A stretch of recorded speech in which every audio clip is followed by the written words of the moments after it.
The cold came first, before the pain, before the sound of the wind, before anything else. The cold hit Dario Holt like a wall of stone, pressing into every part of him at once.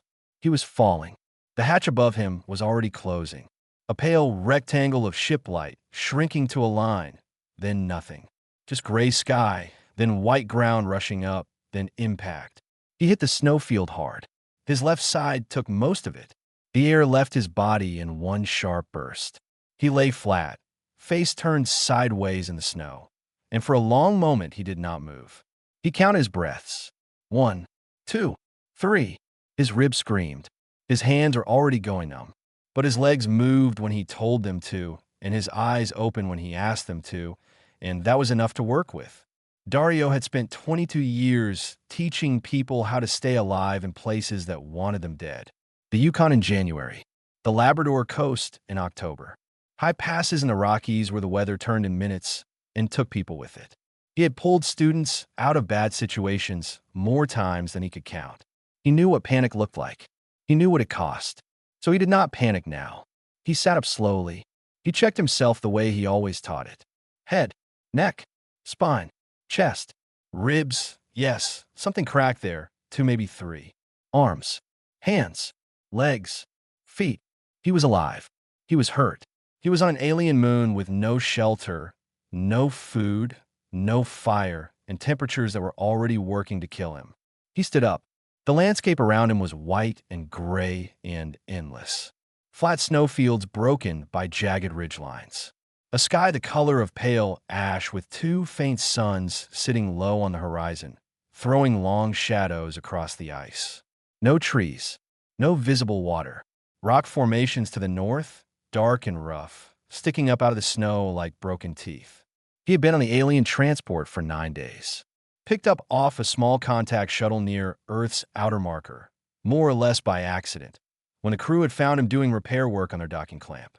They had not been friendly. He had tried to be useful. For 8 days he had managed it. On the 9th, the captain, a large gray-scaled being with no patience for extra mouths, had made a decision. The hatch. The fall. Dario looked at the rock formations to the north. Distance was hard to judge here with no familiar references. Maybe 2 kilometers. Maybe 3. The wind was coming from the east, which meant the north face of those rocks would be sheltered. A possible windbreak. Possible dry ground underneath the overhangs if the ice had not crept in. Possible. He had to move to find out. Standing still was not an option. He checked his belt. The knife was still there, a short fixed blade, nothing special, but steel and sharp. He had his thermal underlayer beneath the light jacket the aliens had let him keep. That was it. He began to walk north. The snow was firm enough in most places to hold his weight. Where it was not, he tested each step before committing, the same way he taught creek crossings. Slow was smooth. Smooth was alive. He walked for what he judged to be 40 minutes before he reached the rocks. The north face was sheltered, as he had hoped. There was an overhang, a broad shelf of dark rock jutting out about 2 meters above the ground, with a depression behind it that the wind had kept mostly clear. Dry ground, gritty and cold but dry. He pressed himself back into the depression and got out of the wind for the first time. His hands were bad. The fingertips were pale, and he had to work them carefully, bending and straightening, until the feeling came back in pins and needles. He tucked them under his arms and waited. When he could use his hands again, he started looking. There was debris at the base of the rock shelf. Dead plant material, brittle, pale, the kind of thing that had been dried out for a long time. Not much, but some. There were cracks in the rock face where the wind had pushed in fine dust and dry fiber over years. He gathered what he could with careful fingers, building a small pile. Then he started looking for the right kind of stone. He found it 20 meters from the shelter. A dark, glassy rock with a sharp edge. Not quite flint, but close enough. He picked up 2 pieces and carried them back. He built the tinder pile. He shaped it the way he had shaped 1,000 before it. A small bird's nest of the driest material in the center, coarser stuff around the outside. He struck the rocks together. Sparks. He worked at it steadily, no rush, no frustration. 4 strikes. 7. 12. On the 15th strike, the tinder caught. He bent forward and blew. Slow and low, feeding the tiny glow with careful breath. The flame grew. He added more dry fiber, then a few of the larger dead stalks. The fire was small, a palm-sized thing, but it was real, and it was his, and it was burning. Up on the ridge above, half a kilometer back, two figures stood very still in the gray light. One of them held a recording device. The other watched without speaking for a long time. Then Ron said quietly, "It made fire." From the rock. Sova said nothing. They kept watching. The fire lasted through the night. Dario fed it in small amounts, the way you feed something fragile, a little at a time, never letting it grow too large to control, never letting it drop so low it might die. He slept in 2-hour stretches with his back against the dry rock, waking each time the cold pushed through and nudging more dry material into the flame. By morning, the two pale suns had returned to the horizon and the temperature had climbed slightly. Not warm, but survivable without constant shivering. He needed 3 things: water, food, better fuel. He found the water first. 50 meters east of his rock shelter, a shallow frozen creek ran between 2 low ridges. The ice on top was thin enough that he broke through it with his heel. The water below was clear and moving. He melted more over the fire using a curved piece of rock that held a small pool when tilted right, and he drank slowly, the way he had taught students to drink in the cold, small amounts, often. The fuel took longer. There was not much of it. The dead plant material he had gathered from the rock cracks was nearly gone. He spent 2 hours walking the ridge faces and the sheltered gullies, collecting every dry stalk and brittle stem he could find. He found a low area behind a boulder cluster where wind-blown debris had packed in over many seasons. He carried what he found back in a folded piece of his outer jacket. It was not in abundance, but it was enough to extend the fire another day. Maybe 2. While gathering, he found something useful: a dry stream bed under a wide rock overhang, mostly sheltered from weather. The bed was full of round stones, and among them, darker, sharper pieces. He picked through them carefully, testing each one. 3 were good, dense, glassy, capable of holding an edge. He took them all. Back at the shelter, he spent an hour working the stones. He knew basic flint knapping from his courses. He shaped one piece into a scraper. Another he left as a striker. Then he rebuilt the snare. He had tried one the previous evening using bootlace strips. It had not held. The ground staple had come loose from the frozen soil. Now he found a natural gap between 2 close rocks near the creek, a narrow channel where small animals would have to pass through if they were using the ice edge for water. He set the snare loop across it, anchored with a wedge stone instead of a ground stake. He went back to wait. Around midday, Sova moved. Ron saw it too late. The younger scout had gone 30 meters closer to the shelter while Ron was filing his morning report. Now Sova crouched behind a low boulder, close enough to see the human's face clearly. Ron's voice came through the earpiece. "Sova, return to the ridge." Sova did not move. "He is using tools," Sova said quietly. "He made them this morning, from rocks he collected." "I know. Come back."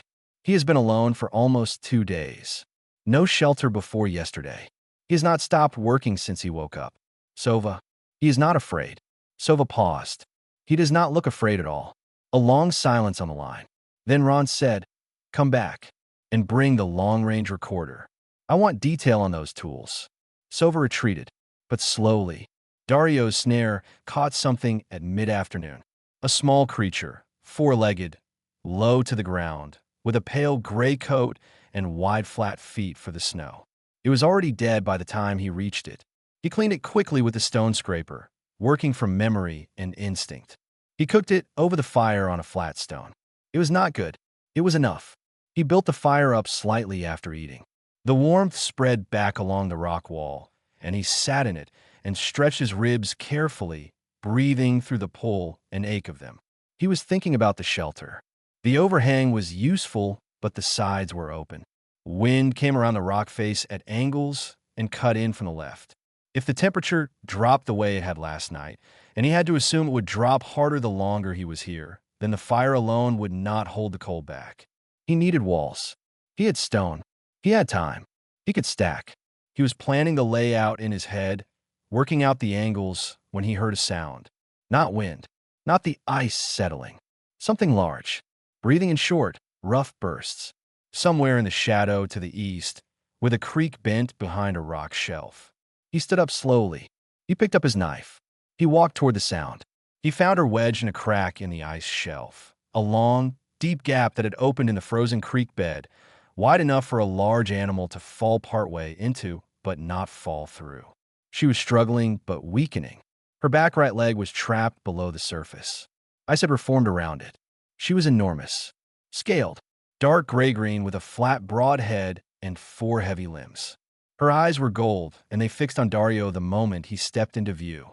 She made a sound, low, clicking, and showed teeth. Dario stopped. He looked at the leg, at the ice, at the animal. Then he crouched down, set his knife on the ground where she could see it, and said quietly, "All right, let's see what we're working with." She snapped at him 3 times in the first hour. Each time, Dario pulled back, waited until the snapping stopped, and moved closer again. He did not rush. He did not raise his voice. He treated the whole thing the way he had once treated a moose caught in a wire fence. Carefully, with full attention, and without any expectation that the animal owed him anything. The ice around her leg was thick. Not impossible, but thick. The crack in the creek bed had split wide enough for her rear leg to go through, and when the ice reformed around in the night, it had locked her solid below the knee. She had been pulling against it long enough that the leg above the ice line was raw and bleeding. He needed a lever, and he needed her to stop fighting him long enough to use it. He went back to the rock shelter first. He built the fire up, not for himself, but because he needed her to feel it. He collected the 2 longest dry branches he had found during the day and carried them to the creek's site, moving slowly, keeping himself visible the whole time so she would not be startled. He set the branches down in front of her and crouched low. She watched him. The clicking sound came again, shorter bursts this time, not aggressive. Uncertain, maybe. He did not know her sounds. He had no way of reading them with any confidence. So he read her body instead. The tension in her neck. The position of her front feet. Whether the tail was still or moving. The tail was still. That was something. He began talking. Not to communicate. He had no idea what sounds meant what to her, but because a calm voice did something to most animals. It provided a steady, non-threatening signal. Predictability. He had used it on dogs, on horses, on a bear that had wandered into a base camp once and simply needed a reason not to escalate. "I'm going to put a branch under the ice next to your leg," he said. "I will not touch the leg until the ice moves. I'm not going to hurt you on purpose." She did not snap when he moved forward this time. He worked the end of the branch into the crack beside her leg, angling it downward, feeling for leverage against the far side. It took several minutes to find the right position. Then he pressed down on the branch with his full weight. The ice cracked. She jerked. He held the branch down and pressed harder, and the ice split along a new line. 2 pieces instead of 1, the pressure releasing sideways. Her leg came free. She dragged herself back immediately, pulling the injured leg under her body, and Dario let her go. He did not try to hold her. He did not try to look at the wound. He stood back and gave her space. She made it 4 meters before she stopped. Her breathing was heavy. The cold was doing its work. She was scaled and cold-blooded, and the temperature was already dropping toward the night low. She had been wet and trapped for hours. She was slowing down. Dario looked at her, then at the fire 50 meters away. He made a decision. He went to the shelter and built the fire as large as he had yet built it. Then he dragged everything he could find, branches, stones, the leaf and bark pile, a flat slab of rock, and built a windbreak on 3 sides of the fire, creating a pocket of trapped heat against the cliff face. He kept working, adding material to the walls, until the heat inside the pocket was noticeably stronger than the open air around it. Then he carried a piece of cooked meat from his earlier catch and set on the ground at the edge of the firelight, in plain view. He sat down on the opposite side of the fire. He put more wood on. He waited. It took a long time.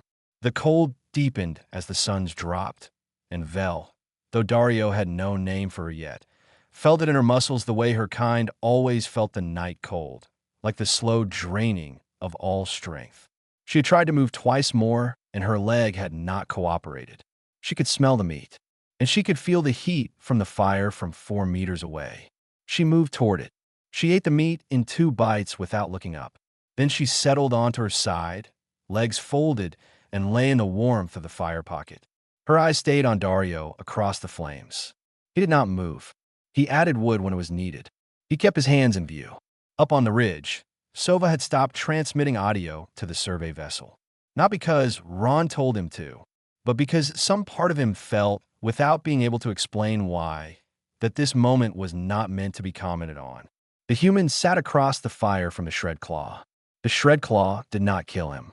They stayed like that until the wind died and the night deepened, and the only light on the whole face of the ice moon was the small fire burning in the stone pocket, steady and warm and entirely improbable. Ron watched from the ridge.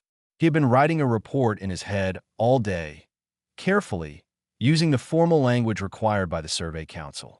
Species interaction, environmental behavior, tool use notation. He stopped writing. He was not sure the formal language had words for this. On the 5th day, Dario started building walls. He had been thinking about the layout since the 2nd day, how to run the wall lines to use the existing cliff face as one side, how to angle the entrance away from the prevailing wind, where to put the fire so the heat would collect and not escape. Now he began. The stones were everywhere. He did not need to carry them far. He selected flat ones first, the kind that would stack without rocking, and he built the base layer of the first wall 2 stones thick. The work was slow. Cold made the fingers stiff, and he had to stop every 30 minutes to warm his hands over the fire before he could continue. Vel watched him from her usual spot on the south side of the fire pocket. Her leg was healing.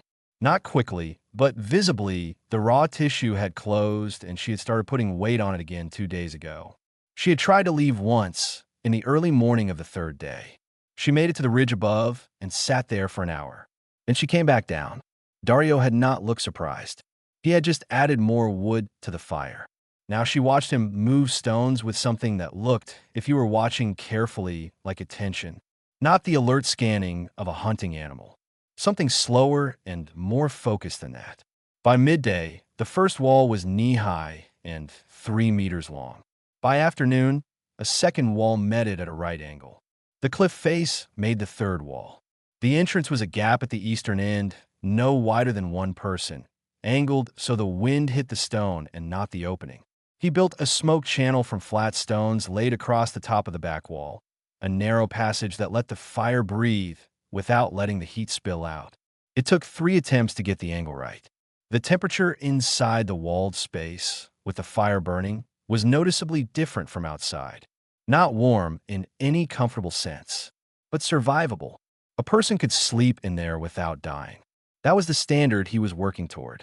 Sova had moved the observation post twice in the past 3 days, each time getting slightly closer. Ron had formally noted this in his report and then not mentioned it again.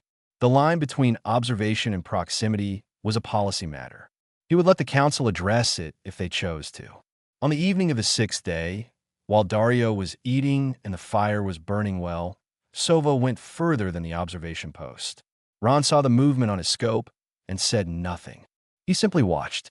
Sova came down the north face of the ridge slowly, moving between rocks, keeping low, not because it was tactically wise, but because the whole approach felt like something that required care. 50 metros. 30. 20. Dario saw the movement. He did not grab his knife. He did not move back.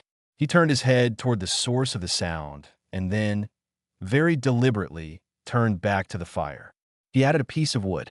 Then he shifted to the far side of the fire, opening the near side, creating space. Sova stopped at the edge of the firelight. He was shorter than Dario, broader in the chest, with gray-scaled skin and eyes that reflected the fire in 2 small points of orange light. He was clearly armed, a device on the hip that was obviously a weapon of some kind, but his hands were at his sides, not reaching for it. Dario reached to his left. He picked up a piece of the cooked ice burrower from the flat stone, where he kept the day's catch. He sat on the ground halfway between himself and Sova. Then he sat back and waited. Sova looked at the food. He did not eat it. His species did not eat that kind of animal, but he understood the gesture in a way that went past translation. He took 2 steps forward and sat down on the far side of the fire. They had no common language. None at all. What they had was the fire and the cold outside it, and the very human habit of doing something with your hands when words were not available. Dario picked up a flat stone and began sharpening his knife blade against it. The sound was rhythmic and steady. Sova watched. Then, slowly, Sova reached into a pouch on his belt and produced a small instrument, a short tool for calibrating survey equipment, and began cleaning it carefully with a cloth. They sat across the fire and worked, saying nothing, for almost an hour. Vel opened one eye, looked at Sova, decided he was not a threat, and closed it again. On the ridge, Ron put down his scope. He sat in the dark and thought about the report he had been sending to the council. He had kept it formal, clinical, observational, species interaction, behavioral notation, survival metrics. But that was not what was happening down there. Down there, something quiet and difficult to name was happening. A human, thrown away by one set of beings, was patiently making himself known to another. Not with strength, not with technology, with a fire and a piece of food set on the ground, and the willingness to sit still. Ron picked up his recorder and began again. He deleted the formal opening. He started with something closer to the truth. He wrote, "I am not sure this is an observation report anymore." The recording arrived at the Galactic Survey Council 11 days after Ron first sent it. It was flagged at the receiving desk as low priority. An update from a waypoint moon. Routine resource monitoring, standard survey notes. The receiving officer filed it under regional observation, the same folder that held ice core reports and atmospheric readings from a dozen other moons that no one lived on and no one particularly cared about. It sat there for 2 days. Then a junior analyst opened it by accident while looking for a different file and watched 40 seconds of footage before she stopped, went back to the beginning, and watched it again from the start. By the following morning, the footage had been passed to 3 department heads. By afternoon, it had been escalated to the council's Xenobehavioral division. By evening, a senior member of the council named Dovin had watched it 6 times and was sitting in her office in the dark, thinking. The footage showed, in sequence, fire produced from raw stone and dry plant material on a moon with no known fire-making species. A structured shelter built using dry-stack stone construction with an engineered smoke channel. A trapped apex predator freed using a branch as a lever. The same predator fed, warmed, and allowed to recover within the shelter perimeter. Evidence of active, snare-based hunting. Then, most unusually of all, a first contact event between an unknown primate and one of the survey scouts, conducted without any communication technology, resolved peacefully, and ending with both parties sitting at a shared fire. The whole sequence had taken 11 days. Dovin called for a full review. The Xenobehavioral team went over every piece of footage Ron had sent. They noted, in their formal report, that the primate had correctly read the scout's hesitation, responded by opening space and offering food, and held a non-threatening posture for the full encounter. The summary report read in part, "This individual arrived on Yura 4 without tools or shelter. In 11 days, using only local resources, it produced fire, built a functional shelter, established a food supply, bonded with a native predator, and initiated cross-species communication. We know of no comparable case." Dovin sent a copy to the Admiralty Oversight Board with a short note attached. The note said, "One of your transport crews discarded this on Yura 4 and called it useless cargo. I would like to discuss that classification." Meanwhile, on the moon in question, Dario had learned 4 words. Sova had been visiting the camp every evening for 6 days. They had built up a system of gestures first, pointing, holding up objects, repeating sounds while indicating their own bodies or the fire or the sky. It was slow. It was imprecise. It was enough to start. The 4 words Dario had were cold, fire, eat, and a Drackery word that seemed to mean something between stay and good here. He used them carefully, testing each one with Sova until he got a confirming signal. In exchange, Sova had learned Dario's name. He said it slightly wrong. The D came out softer, more of a breath sound, but Dario did not correct him. He wrote it in frost on a flat stone the way he had learned to do with Sova. Write it, say it aloud, let the other person copy. Sova gave him a name in return, a Dracary sound that Dario could not reproduce exactly, but the meaning Sova conveyed by gesture was something like, one who makes warmth stay. He pointed at the fire, then at the walls, then at Dario. Dario nodded slowly. I'll take it, he said. On the 12th day, Ron came down from the ridge. He did not come at evening, the way Sova did. He came in the flat, gray light of midday, walking directly and openly, so Dario would see him coming from a long way off.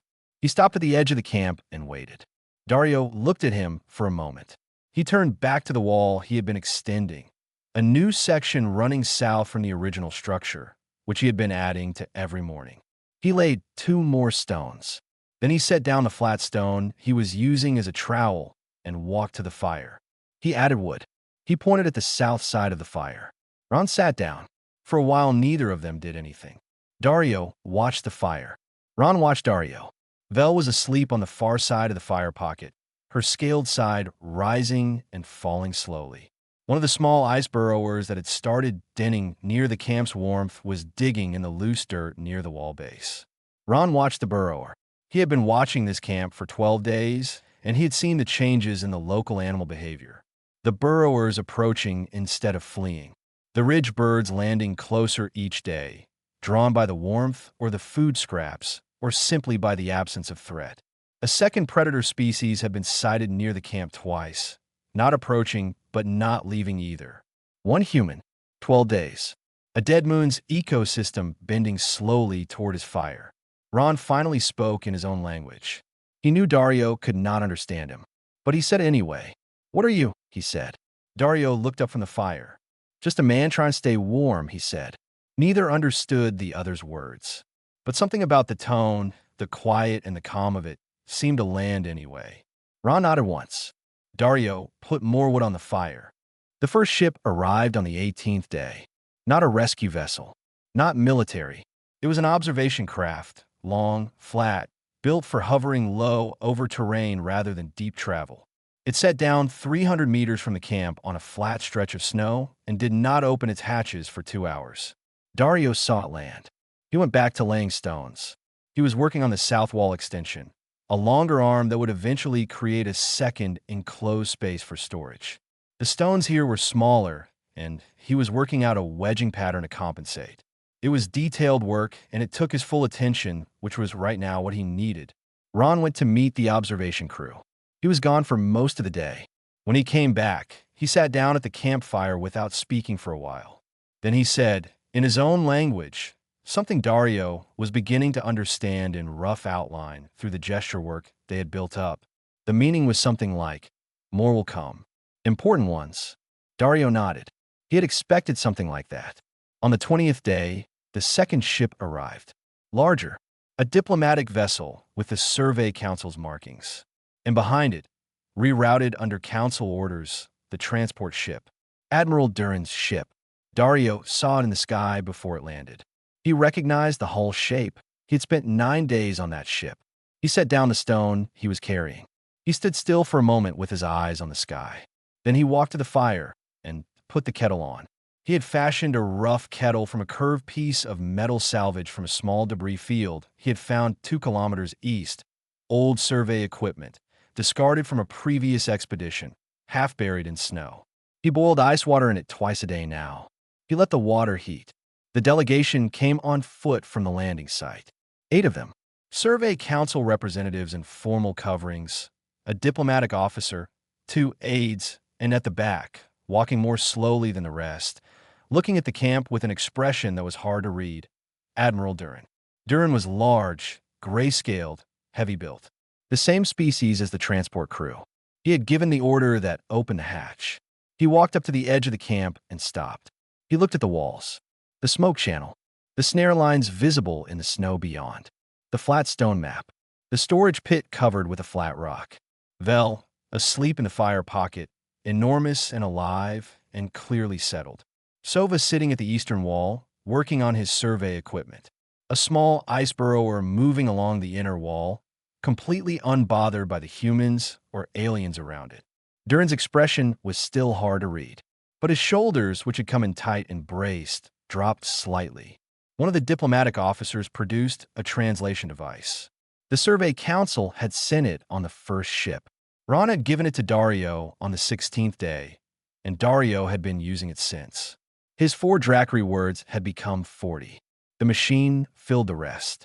The diplomatic officer spoke first, formally acknowledging the situation, explaining that the council had reviewed the recordings, that the transport crew's actions were under review, that Dario was entitled to passage to any location he chose. Dario listened to all of this through the translator. Then he looked at Admiral Durin. Durin met his eyes.